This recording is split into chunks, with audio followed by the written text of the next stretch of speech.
pessoal, tudo bem com vocês? Sou a professora Daniele e nós vamos começar mais uma aula de ciências. Hoje nós vamos falar sobre misturas e também sobre os átomos, as moléculas, os elementos que não são visíveis e estão aí no nosso dia a dia, no nosso corpo. Vamos ver? Então vocês já se perguntaram do que são feitas todas as coisas? Do que é feito o solo que pisamos? Nós já vimos em outras aulas que o nosso solo tem várias camadas, que passa por processo de intemperismo, tem componentes ali, vai ter cálcio, vai ter calcário, vai ter ferro. Então são elementos minerais que formam esse solo. Porém, do que é feito esses minerais? Como que a gente identifica esses elementos no nosso planeta? Então, olha só, falando de solos, nós recebemos aqui umas imagens bem bacanas sobre aquela atividade que nós fizemos, vendo sobre as camadas que se formam abaixo aqui da superfície. Lá na escola Foz do Iguaçu, a professora fez uma atividade com os seus alunos, fazendo uma mini representação ali das camadas do solo. Olha que legal! Colocaram lá a parte de pedras, de terra e até uma plantinha depois para deixar bem bonito esse terrário. Então vejam lá. Acabou virando até um artefato de decoração. Muito legal e muito bonita a atividade. Parabéns à professora Silvia e à estudante Graciela lá da Escola Municipal Foz do Iguaçu. Muito obrigada pela participação de vocês. Então, continuando pensando sobre do que são feitas coisas no nosso planeta. Então, tanto as coisas que estão no solo, no chão, quanto no céu, no ar. Do que são feitas essas coisas? Nós vimos também uma aula sobre astronomia, que há planetas que são formados de gases, como o Júpiter, por exemplo, o nosso planeta gigante. Ele é formado basicamente de hidrogênio e gás hélio. Mas há outros planetas rochosos que aí vão ter outros elementos. Então, há vários componentes no nosso planeta, no nosso sistema solar, nas estrelas, e isso tudo faz com que os cientistas se perguntem do que são feitas as coisas. Os animais, nós mesmos, então nós sabemos que o nosso corpo é composto por ossos, por pele, por órgãos. Os animais também vai ter as coberturas específicas do seu corpo. Mas o que é feito todas essas coisas? Então vamos pensar juntos? Antigamente, bem antes de Cristo, alguns cientistas acreditavam que tudo que existia na Terra, tudo que existe na vida, era originário dos 4 elementos: do ar, fogo, água e terra. Porém, com o passar do tempo, com as investigações científicas, eles começaram a perceber que não era bem assim. Nem tudo estava ligado aos 4 elementos. Então, já um pouquinho depois de Cristo, não tanto assim, mais ou menos uns 500 anos depois de Cristo, Leucipo e Demócrito descobriram então que as coisas são, para chegar no fundamento, né, do que são feitas as coisas, existe uma parte que não vai mais se dividir. Existe, então, uma parte indivisível. E é disso que são feitas todas as coisas. Olha só. E aí eles deram o nome de átomo. A de não e tomo de divisão. Então, uma parte que não era mais divisível, o átomo. A partir desse componente, a partir deste elemento é que se criavam, surgiam as outras coisas. E aí foram evoluindo nos estudos. Então, no início, acreditava que esse era o modelo atômico, o modelo do átomo, como representar isso. Então, esse era um modelo até conhecido como bola de bilhar, parecido mesmo. Depois veio o modelo do Thomson, que aí ele já começou a investigar que ele tinha uma base indivisível, porém havia outros elementos ali em torno dele, que podiam ter carga negativa e carga positiva.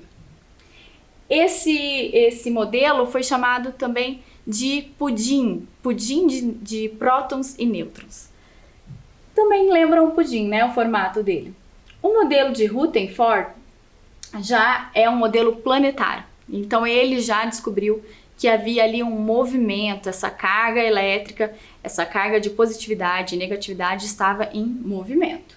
Depois veio o modelo de Bohr, que explicou que havia camadas em torno desse átomo.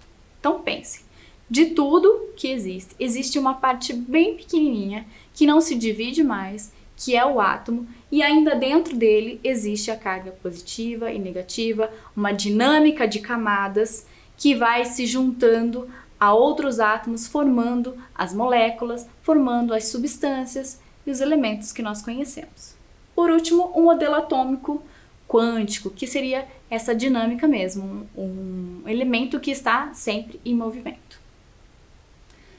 E aí, dessa descoberta, surgiram os elementos químicos. Professor, a gente vai estudar química agora? Não, gente, é só para a gente ter um conhecimento de que esses elementos existem. São 118, até hoje, 118 elementos na tabela periódica. Vocês já devem ter visto aquela tabela com as letrinhas e os símbolos. Então, cada letra vai representar um componente químico. Elas também estão organizadas entre gases, minérios e outros componentes. E esses números vai ser relativo à sua carga elétrica, ok? E por que isso é importante? Porque tudo que a gente desenvolve, todos os materiais que nós usamos na construção, nas nossas roupas e até para estudar a respeito da nossa saúde, envolve esses elementos químicos. Eu vou mostrar para vocês agora um vídeo que vai contar a história de uma cientista brilhante, a Marie Curie. Ela foi uma cientista que descobriu 2 novos elementos da tabela periódica. Isso há muito tempo atrás. Então vejam quanto estudo, quanta dedicação. E ela conseguiu descobrir o rádio e o polônio, que são 2 elementos químicos. O que isso influencia na nossa vida? Vocês já vão ver como tudo isso está presente sim no nosso dia a dia. Vejam um pouco agora da história da Marie Curie.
Então, pessoal, viram que interessante? E dizer assim, ela descobriu 2 elementos químicos da tabela periódica, parece uma coisa fácil, mas não foi. Ela teve que enfrentar muitos obstáculos, ainda mais numa época onde a mulher não tinha espaço e nem voz.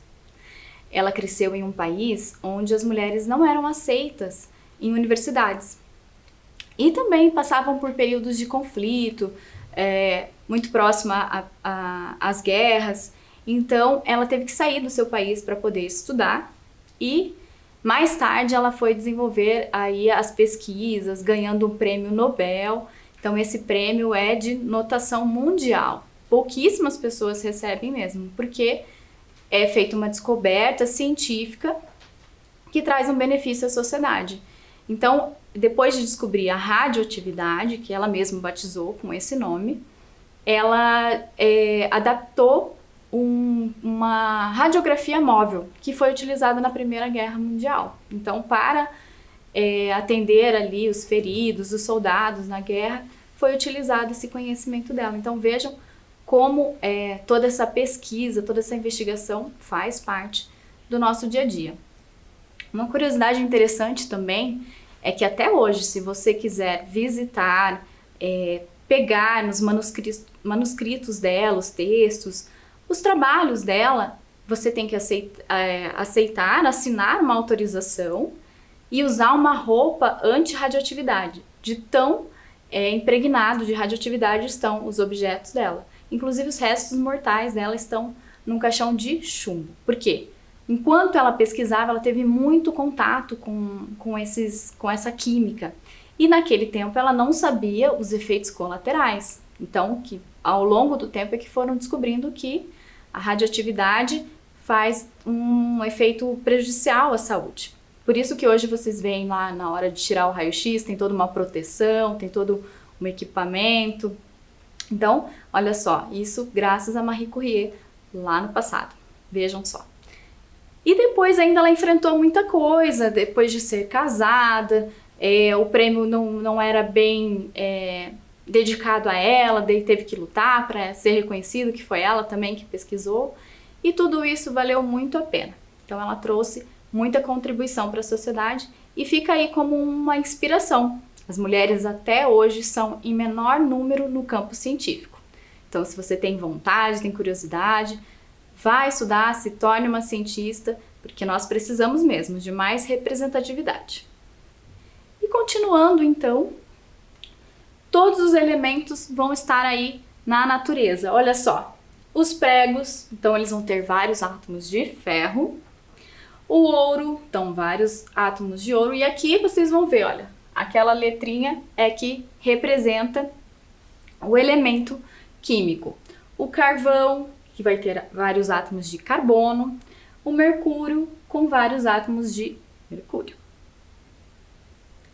Mas nem sempre os elementos estão isolados. Os átomos também podem juntar-se com outros átomos diferentes, formando as moléculas. E as moléculas formam as substâncias. Então, como eu expliquei, o átomo vai ser a menor parte, a parte indivisível, mas ele vai se juntar, vai fazer ali as reações químicas para formar as moléculas, e as moléculas as substâncias. A gente já vai entender isso melhor.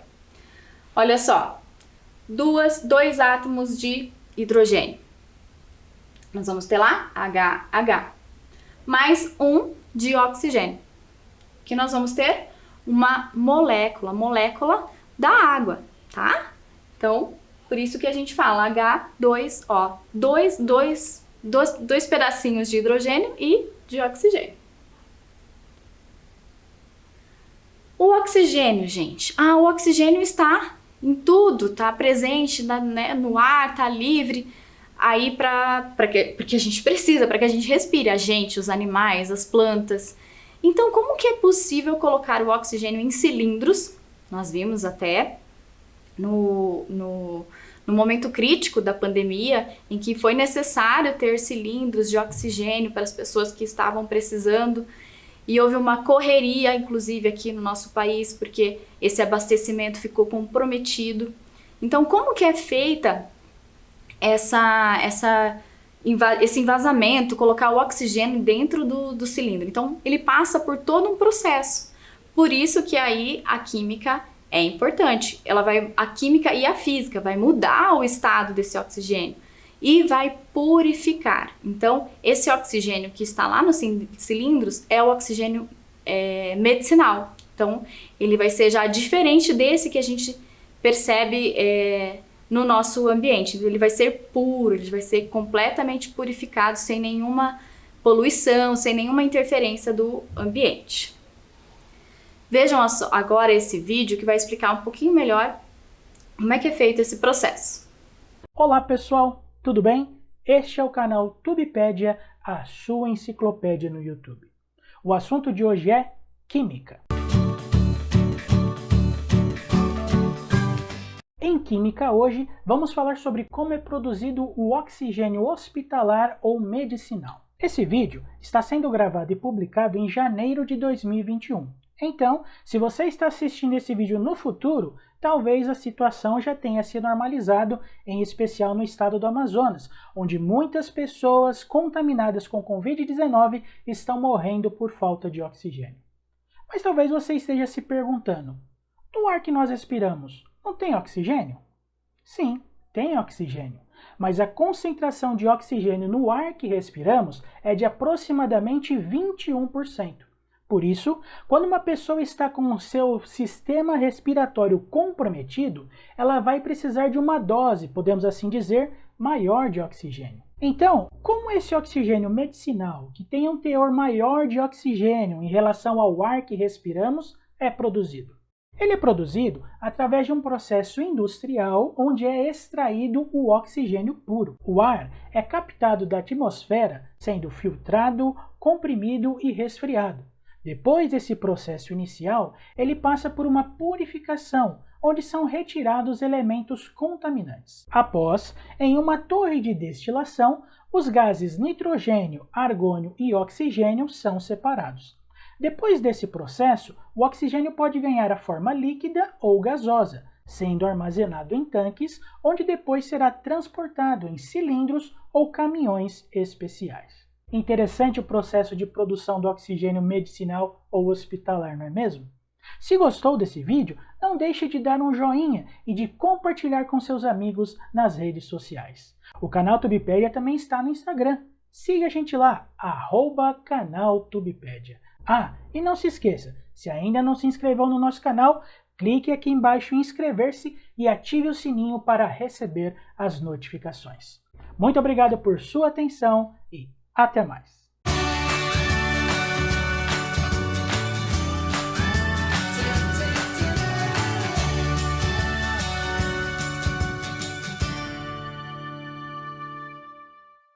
Então, viram, pessoal?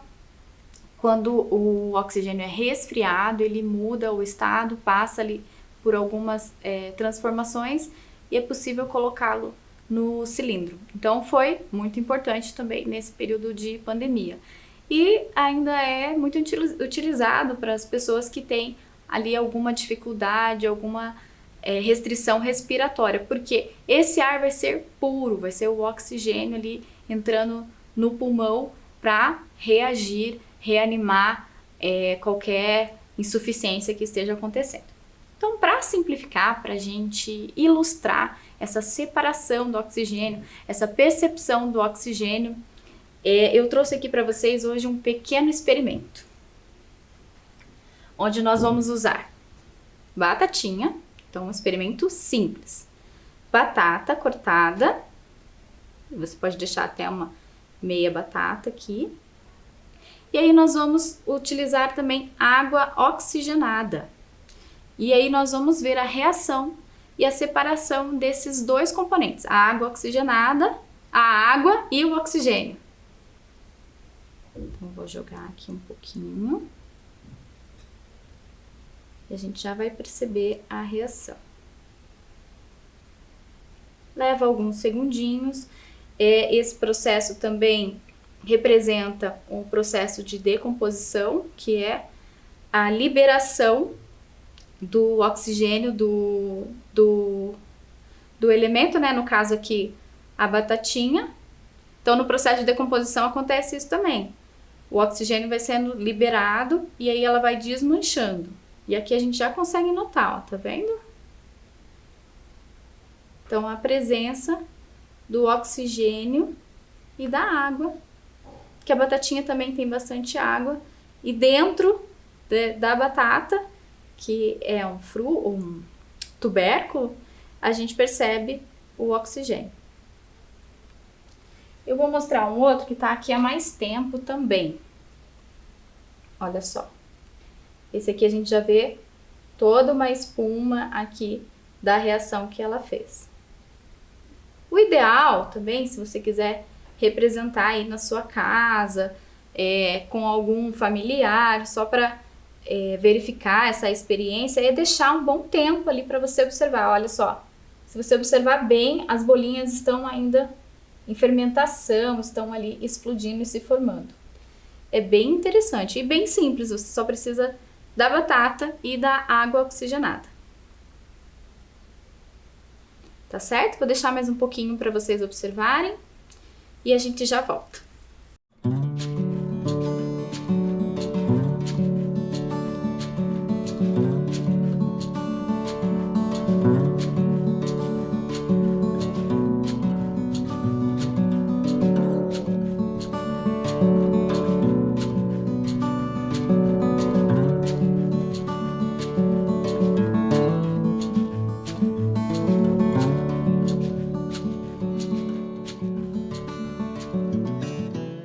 Legal? Gostaram? Então, a experiência bem simples que dá pra gente fazer em casa também.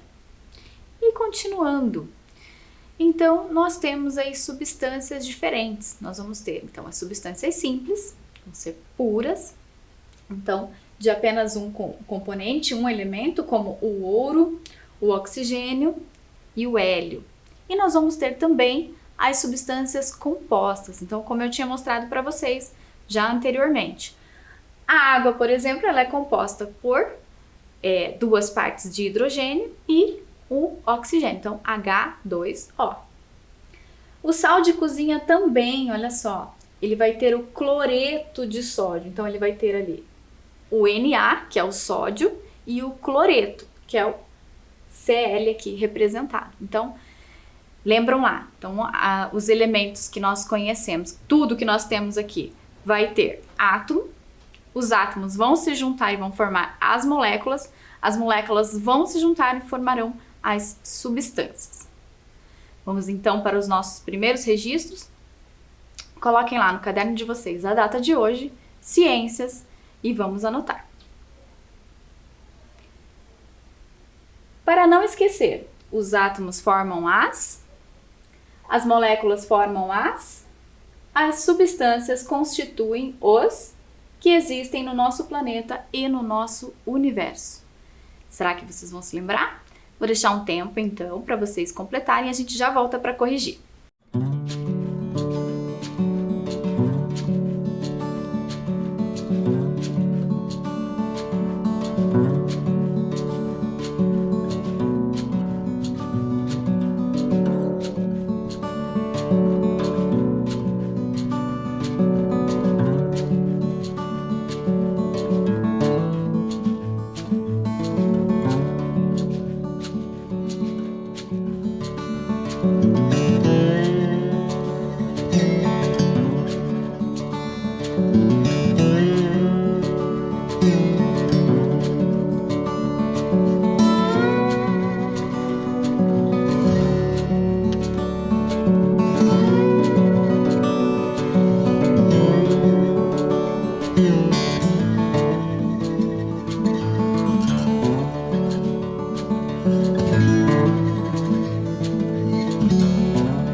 Então vamos lá, vamos corrigir, vamos ver quem acertou.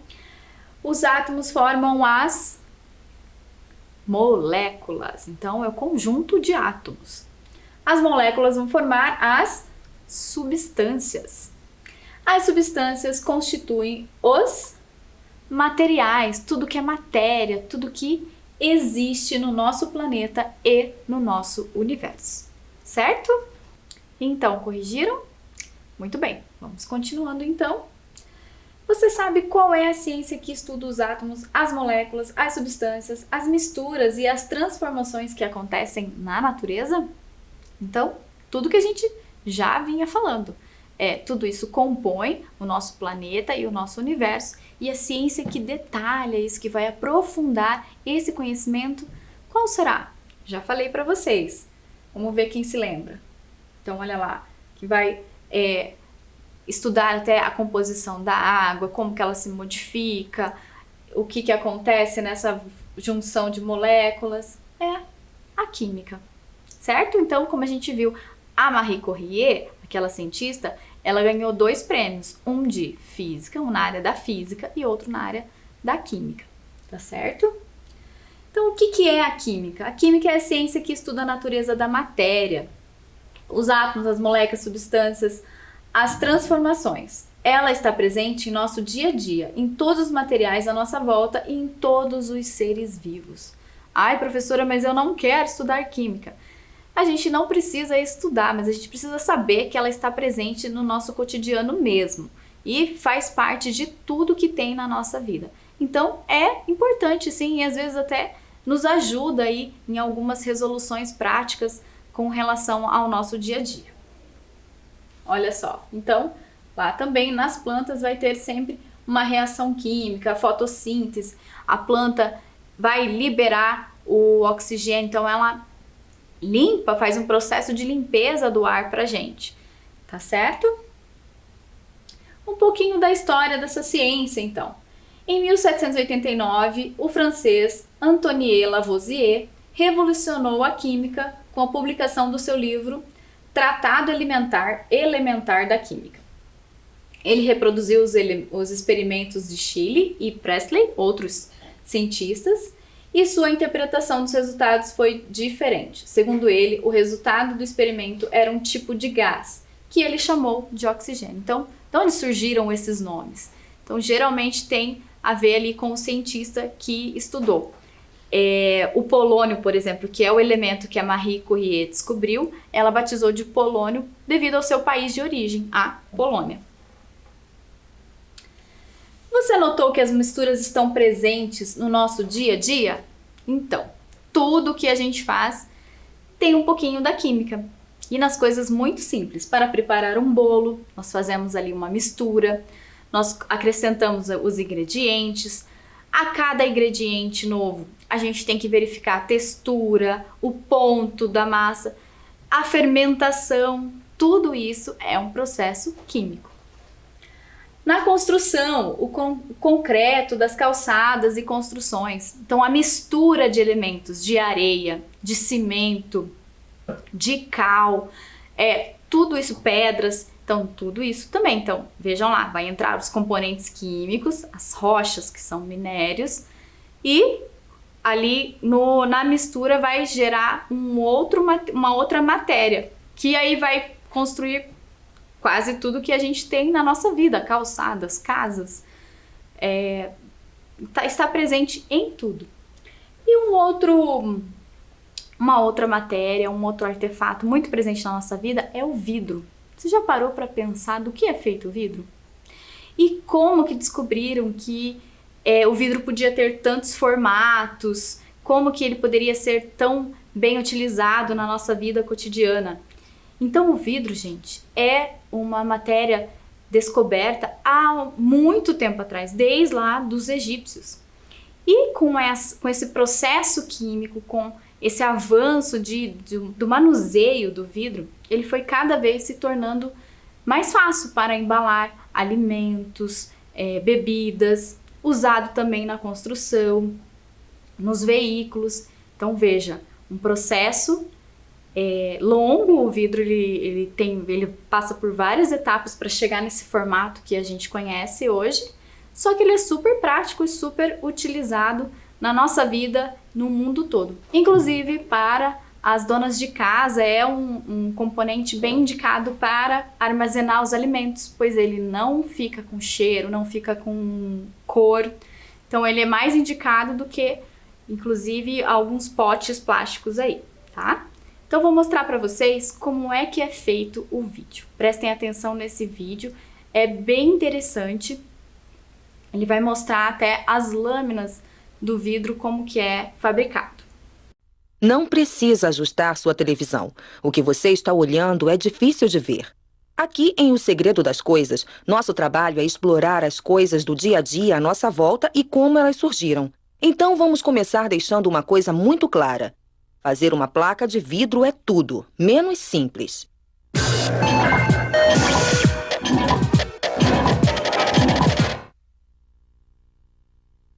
Pode-se falar do uso do vidro desde o tempo dos egípcios, há 4.000 anos. Mas ele não foi usado na construção, apenas abrigava pequenos objetos. Mais tarde, os romanos se tornaram mestres na feitura do vidro, com seus métodos sendo usados até o século XVIII. No final do século XIX, o vidro não era mais um artigo de luxo, mas virou um material de construção tão comum quanto o aço e o concreto.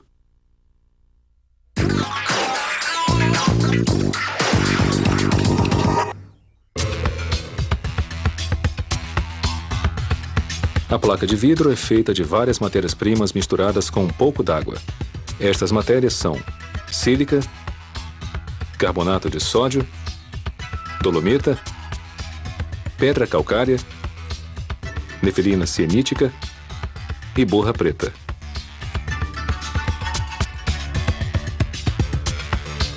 Tudo começa quando pedaços de vidro reciclados são jogados em um depósito alimentador junto com as matérias-primas.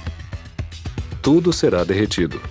Em um fluxo contínuo, os materiais misturados vão para a fornalha a gás.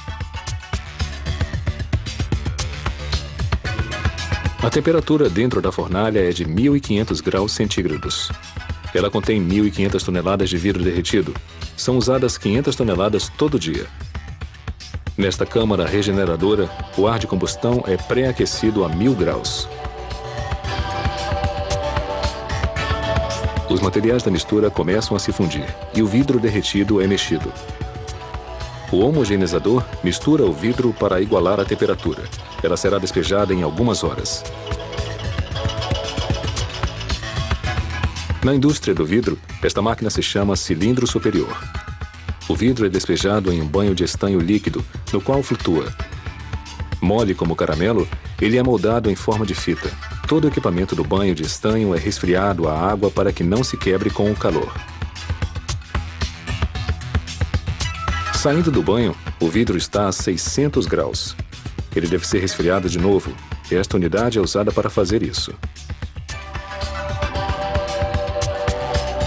Esta fita enorme de vidro tem 3,30 metros de largura.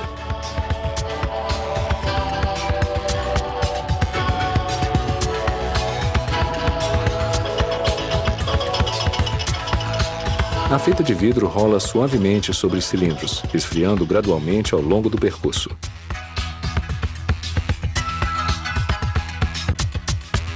O vidro ainda está mole. As marcas que vemos são impressões feitas pelo cilindro superior. O vidro tem uma espessura uniforme. Este scanner a laser mede a espessura até 1/100º de milímetro. O vidro agora está bem duro e começa o corte. Este cilindro ultraduro de carbeto de tungstênio faz um entalhe longitudinal antes do vidro ser cortado. Agora é feito o entalhe transversal, de acordo com as dimensões que os clientes pediram. O vidro entalhado se separa facilmente.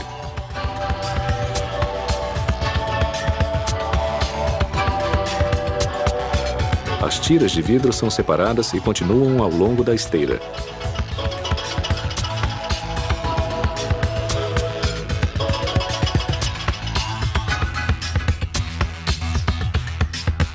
Este cilindro de quebra cortam as bordas da folha de vidro.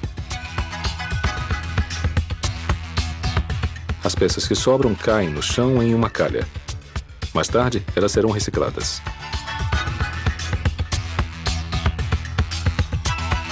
Estes cilindros cobertos de borracha levam as folhas de vidro até o departamento de inspeção. Quando chegam para a inspeção, estas folhas de vidro imensas são manuseadas com grande cuidado e são postas na posição vertical.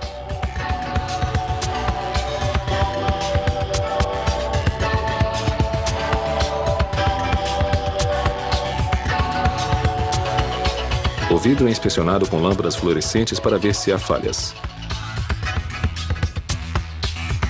Depois de inspecionadas, as folhas de vidro são manuseadas uma por vez e guardadas verticalmente.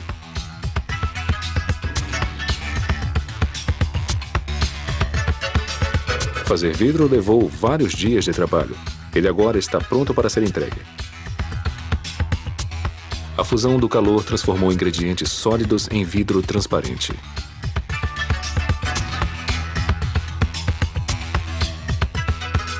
Certo? Então viram que bacana? Particularmente eu acho que a técnica mais curiosa na formação do vidro é aquela do sopro, Então veja, você assopra um material muito quente ali, mas claro, eles têm o equipamento correto e ele vai ganhando essas formas arredondadas. Na indústria não, na indústria já é tudo automatizado, entra ali a quantidade de ar necessária para formar a garrafa, mas não deixa de ser interessante e bem curioso, e como ele é abundante também na nossa vida. Então, dando continuidade, você sabia que essas misturas estão também no seu dia a dia e no seu alimento? Vocês já perceberam que a maionese, esse creme que a gente usa bastante na nossa alimentação, é uma mistura? O nosso sangue é uma mistura. Nós vamos ter ali os leucócitos, os glóbulos vermelhos, glóbulos brancos. Então, ali acontece também a formação das substâncias e das misturas, tá? E as misturas vão formando as matérias. Então, mistura é a junção de 2 ou mais componentes. Se a gente parar para observar, a nossa água mineral também é uma mistura. Olha só quantos elementos ela tem. Na vida estamos cercados por misturas. Por exemplo, a água que bebemos, seja mineral ou filtrada, é uma mistura de água, sais e cloro. Então vejam lá. No rótulo a gente já pode identificar aqueles elementos que eu falei para vocês, os elementos químicos da tabela periódica. Esses nomes diferentes são esses elementos químicos, tá? Vai ter bário, estrôncio, cálcio, magnésio, potássio, sódio, bicarbonato, fluoreto, sulfato, cloreto, cada um com ali uma medida específica, mas tudo isso compõe a água. Então, a água não é só o H2O. Ela tem essa água mineral que a gente compra na garrafinha, ela tem todos esses outros componentes. Então, mais uma representação para vocês verificarem aí a química na nossa vida. Assistam esse vídeo.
Então, pessoal, viram o vídeo? Então, realmente a química está em tudo. Viram que interessante a aproximação das imagens dentro dos materiais, dentro do tecido, das nossas roupas, de tudo, dos nossos alimentos. Então, quem vai estudar isso são os cientistas da química, principalmente. Mas a gente sabe que ela está no nosso dia a dia. E uma observação simples que a gente pode fazer é com relação aos alimentos, principalmente as frutas. As frutas, quando a gente corta e deixa ela ali por algum período no ambiente, ela já começa a demonstrar esse processo de oxidação. Oxidação é a liberação do gás oxigênio. Então vejam lá na imagem, quando a gente recém corta ela, ela está com o aspecto ainda branquinho, aí ela vai escurecendo. Olha só uma mistura que vocês podem fazer, que é um truque que muitos já conhecem para evitar esse escurecimento. É pingar gotinhas de limão. Então, o limão ali, ele vai retardar esse processo, ele vai diminuir do gás, mantendo a fruta um pouquinho mais fresca. Então, como você já notou, muitas frutas, como a maçã e a banana, escurecem depois de cortadas. Essa transformação é ocasionada por uma reação, então por uma reação química, tá certo? Então vocês podem observar lá nas frutas em casa. E aqui a gente pode voltar a observar o nosso experimento, lá com a batatinha e a água oxigenada, olha só. Então quanto mais vai passando o tempo, mais o gás oxigênio vai sendo liberado e vai formando mais bolhas aqui. Tá certo? Vocês podem fazer isso em casa, enviar fotos pra gente. É um experimento que comprova realmente a presença ali do oxigênio e a liberação nesse processo. Claro que a água oxigenada, ela acelerou esse processo, mas no natural, o escurecimento dela é que vai comprovar isso. Tá certo, pessoal? Então, nós vamos nos encaminhando para o final da aula. Eu espero que vocês tenham gostado. Agradeço muito a participação de todos, principalmente da professora e da aluna lá da Escola Foz do Iguaçu, e aguardamos mais participações de vocês. Muito obrigada e até a próxima!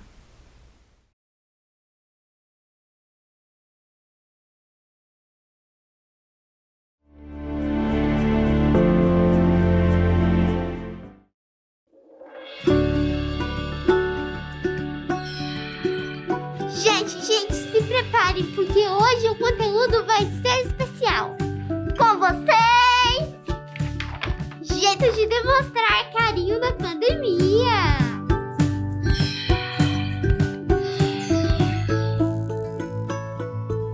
Jeito número 1, o pezinho.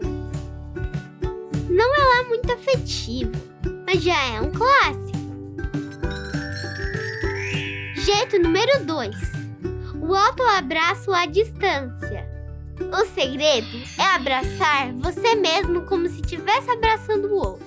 E imaginar que você está recebendo um abraço do outro no seu próximo abraço.